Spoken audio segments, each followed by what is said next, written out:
noite, telespectadores e telespectadoras da TV Rio Branco, Cultura HD 8.1. Hoje, dia 15 de junho de 2022, uma data muito especial.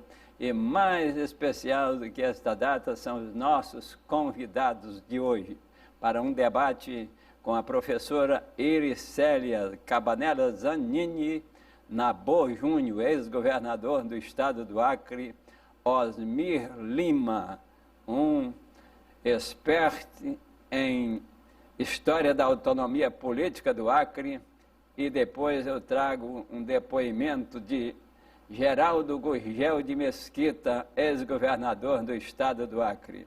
Nosso programa, pelo visto, hoje vai ser mesmo especial para comemorar esta data em que se trata da autonomia política do Acre. E eu vou pedir permissão para fazer um breve intervalo, trazendo alguns ícones da nossa cultura. E até mais. Nossos pais chamavam-se Jorge Mesquita e Ermelinda Carvalho de Mesquita, todos descendentes de nordestino.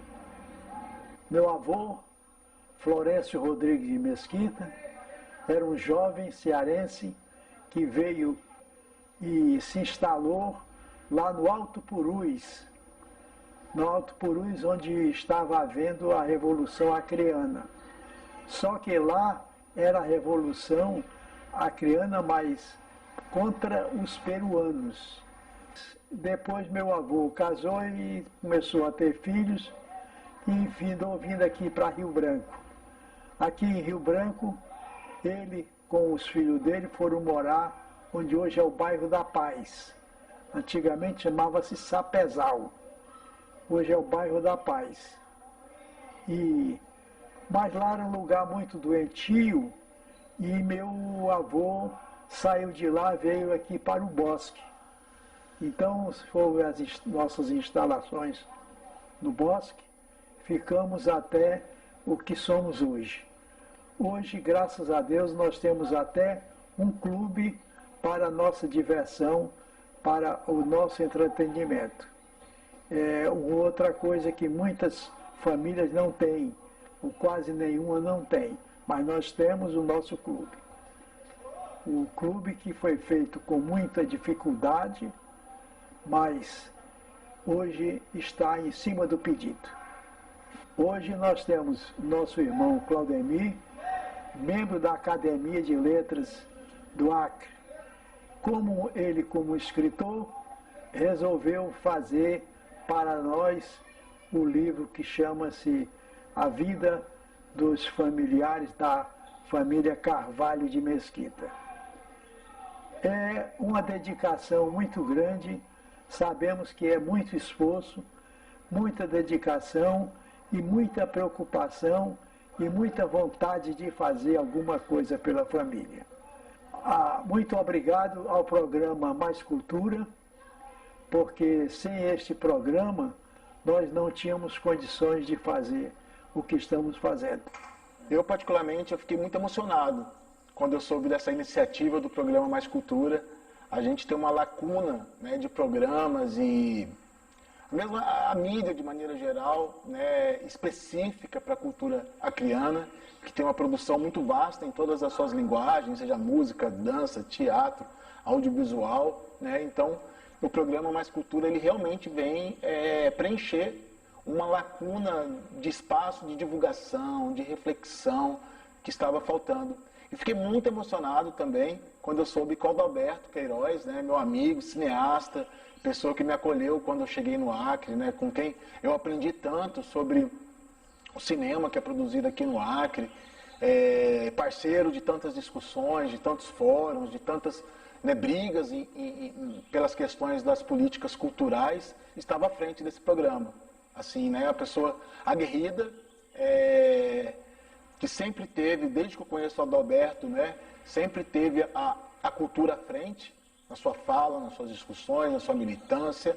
Então, nada mais do que justo e importante uma pessoa como o Adalberto Queiroz está à frente de um programa que fala sobre a cultura produzida no estado do Acre.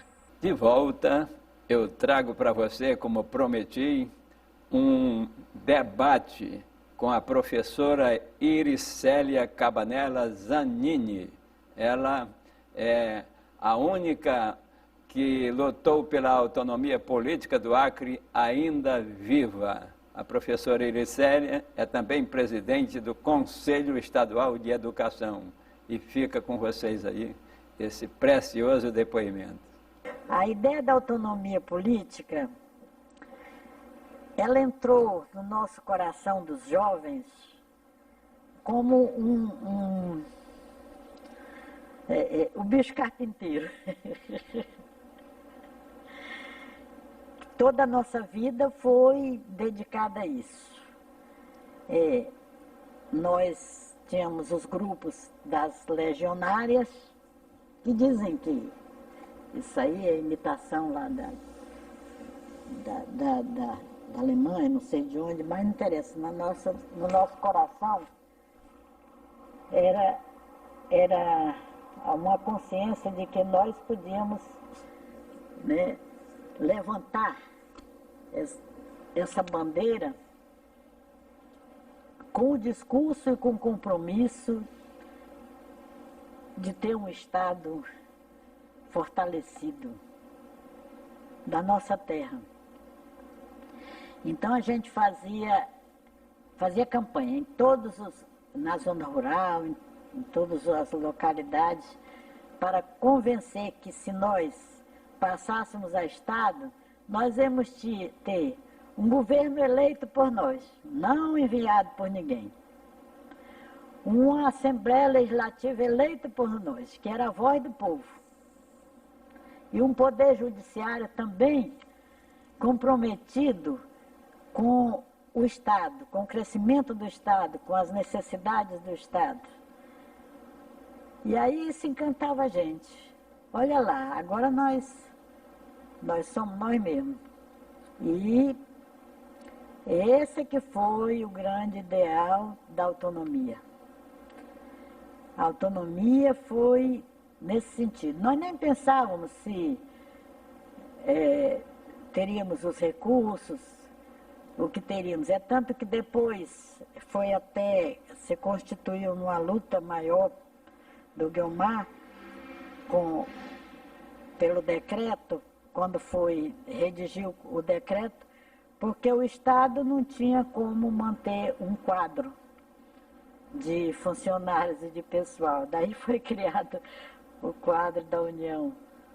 O decreto 4.070 permaneceu às expensas do governo federal o quadro de funcionários e de professores da União, mantido pela União, que ainda hoje existe.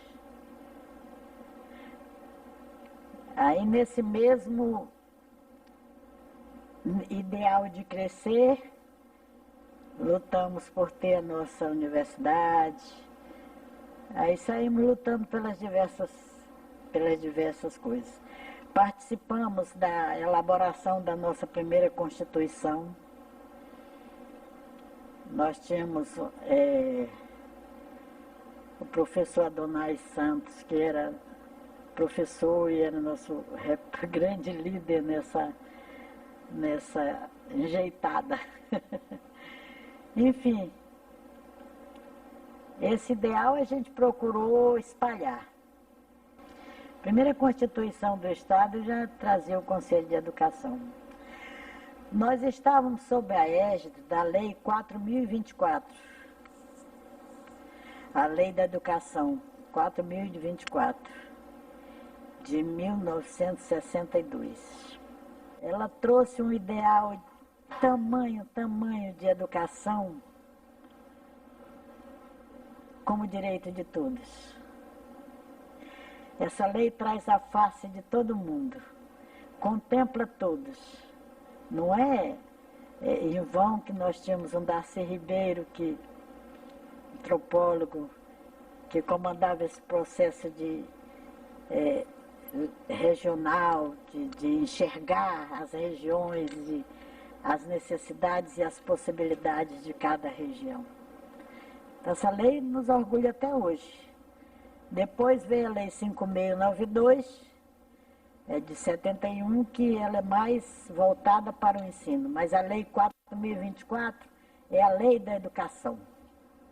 Mas, na verdade, é a nossa universidade que nos guia, que nos orienta, que nos mostra a potencialidade da nossa região, de cada região, o que é o nosso país, os biomas que nos mostram a beleza. O Calume dizia que era o lampadário da nossa região. E saiu daqui, do Conselho Estadual de Educação, primeiro parecer pedindo e, de uma certa forma, exigindo do governo federal a criação de uma instituição superior. O primeiro curso foi o de Direito. E foi bem pensado, porque ali nós reunimos a nata do direito que estava aqui no nosso estado para gestar os objetivos e os ideais de uma instituição de nível superior bem fincada, bem colocada na nossa região, no nosso estado, bem comprometida com nossos objetivos. Afinal de contas, acho que naquele momento o que se passava no nosso coração é que ter uma universidade é o que realmente simbolizava a autonomia, a conquista do deserto ocidental. Era que realmente simbolizava isso. Nós tínhamos a nossa universidade, nós íamos sair do ensino médio, entrar na nossa universidade, não era só o filho do seringalista que ia estudar no Pará, que podia estudar em outros cantos, que teria acesso à universidade pública.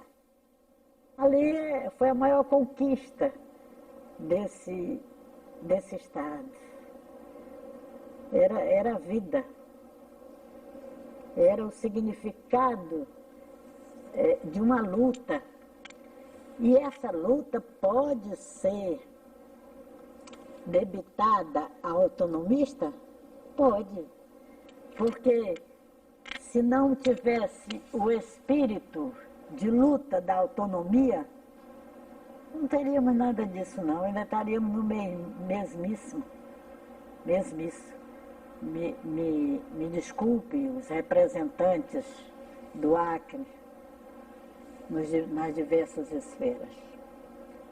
Estou falando de educação, estou falando da possibilidade do acesso ao ensino superior dos nossos acreanos.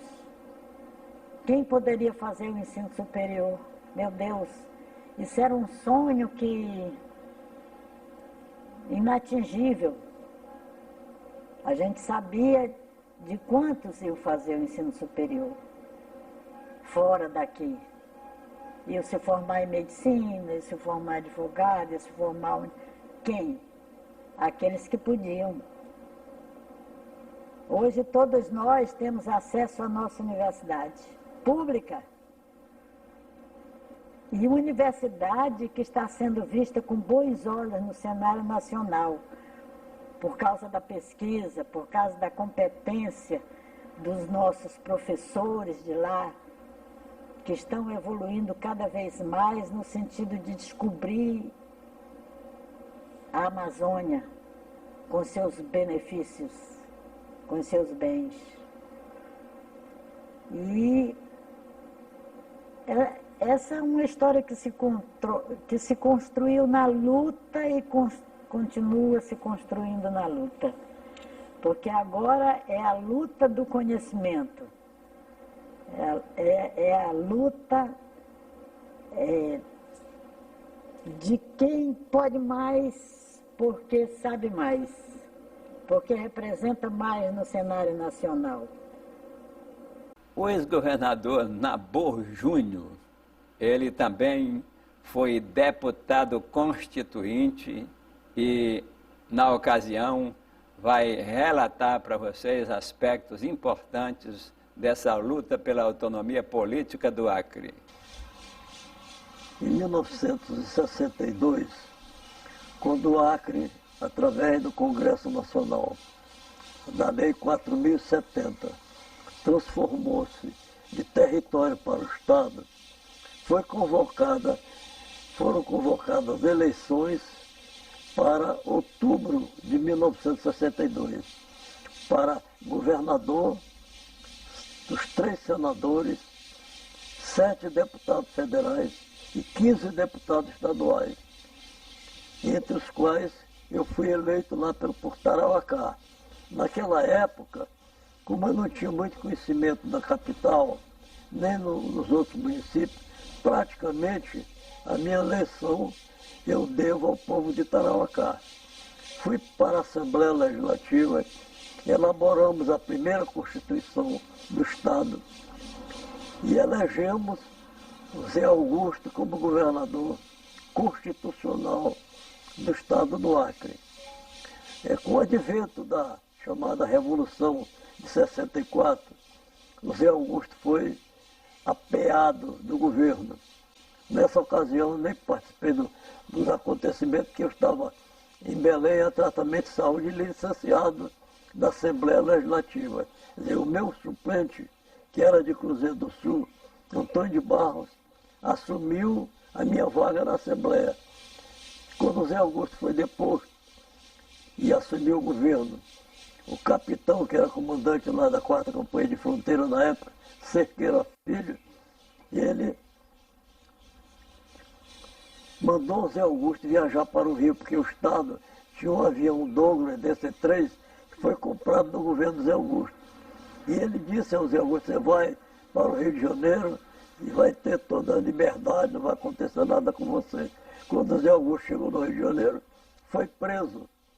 E graças aos conhecimentos que ele e a mulher dele, a Maria Lúcia, tinham, né, ele foi liberado logo. Na eleição seguinte, de 1986, ela que estava gestante na época, não pôde participar da campanha eleitoral daquele ano. Mas mesmo assim, sem ter ido ao Acre, foi a deputada mais votada para deputada federal. Foi a deputada, candidata a deputada federal mais votada, foi a Maria Lúcia. Numa demonstração inequívoca, aceitou de maneira nenhuma o afastamento do governador José Augusto. Aqui eu trago para você o mestre Osmir Lima. Ele é uma pessoa que trabalhou na articulação pela autonomia política do Acre e tem muitas informações e vai trazer para vocês aqui detalhes importantes sobre a nossa história recente. O primeiro governador do Acre foi o José Augusto Araújo, primeiro governador eleito do Estado. Agora, muita gente ainda hoje indaga como é que o acreano deixou de votar no criador do Estado, que era o Guiomar Santos, que foi candidato a governador, e preferiu votar em outro candidato, que era o Zé Augusto, que nem no Acre estava. Ele morava no Rio de Janeiro, ele se formou por lá, e conseguiu sensibilizar o povo para a sua eleição, por um fato simples. O que é que o movimento autonomista usava para transformar de território em Estado? Como eu falei, o slogan, o Acre para os acreanos. Esse mesmo slogan, o Zé Augusto, que era acreano, natural de Cruzeiro do Sul, onde ocorreu o primeiro movimento autonomista, ele usou o mesmo slogan. Eles tinham razão em pregar o Acre para os acreanos. E dos 2 candidatos a governo do Estado, o único acreano sou eu. Porque até uma década atrás, e hoje ainda tem algum peso, o principal documento que o acreano tem para eleger o seu governador é uma certidão de nascimento. Se você fizer uma retrospectiva. Desde José Augusto para cá, todos os governadores eleitos foram acreanos. Então, isso tem um peso muito grande. Mesmo até hoje, ainda é governado por um acreano. Então, o Acre, por sua história, por sua conquista, pela luta de incorporação, porque, diferentemente do Rio Grande do Sul, por exemplo, o Rio Grande do Sul lutou para ser independente do Brasil. Na Guerra de Farroupilhas, para ser independente. O Acre, ao contrário, lutou porque pertencia à Bolívia, lutou para ser incorporado ao Brasil. Quer dizer, o Acre não deve nada à nação, porque a luta foi nossa, dos nossos ancestrais que lutaram aqui para incorporar, e nós pagamos, é bom que se diga, nós pagamos com a nossa produção, com a nossa riqueza, nós pagamos ao governo federal mais do que os 2 milhões de libras esterlinas que ele indenizaram à Bolívia. E também a construção da estrada Madeira-Mamoré, que era uma saída da Bolívia via Rio Amazonas ao Atlântico, aliás. Então, o Acre tem essa beleza de história, e é por isso que o acreano tem muito orgulho da nossa história, da nossa bandeira, que a bandeira ainda é de Galvez. Nós fomos república 2 vezes. Nós fomos república de Galvez, de efêmera duração, e depois a república de Plácido de Castro. Quando o Brasil reconheceu o direito dessas terras pertencerem à Bolívia, e aqui já estarem inúmeros brasileiros, notadamente nordestinos, já estarem tirando o látex, a produção e abastecendo o país de borracha, que era o chamado ouro negro, nós já indenizamos e pagamos esses valores da incorporação e da indenização pago à Bolívia. O professor Geraldo Gurgel de Mesquita, ele foi governador do estado do Acre e também foi um que participou ativamente da luta pela autonomia política do Acre. O ex-governador fala de detalhes daquilo que foi o seu governo na época em que estava à frente do executivo acreano. Particulares meus, de várias épocas da minha vida, e todo o arquivo da época em que eu fui governador, durante 4 anos, de 75 a 79. E foi um período muito polêmico no Estado, em que foi muito aguda aqui a crise fundiária no Estado. E esse arquivo deve estar cheio de papéis e de documentos que espelham esse período em que nós fizemos uma opção preferencial pelos poceiros que viviam sendo expulsos das suas terras, pelos agricultores que viviam sendo maltratados, e lutei heroicamente para que o Acre tivesse um ordenamento fundiário e suas terras fossem finalmente regularizadas. De maneira que é tão grande o meu apreço à universidade que eu, em vida, doei tudo aquilo que eu guardei através de 50 anos de vida pública para a Universidade do Acre. Fiz doação, atendendo assim a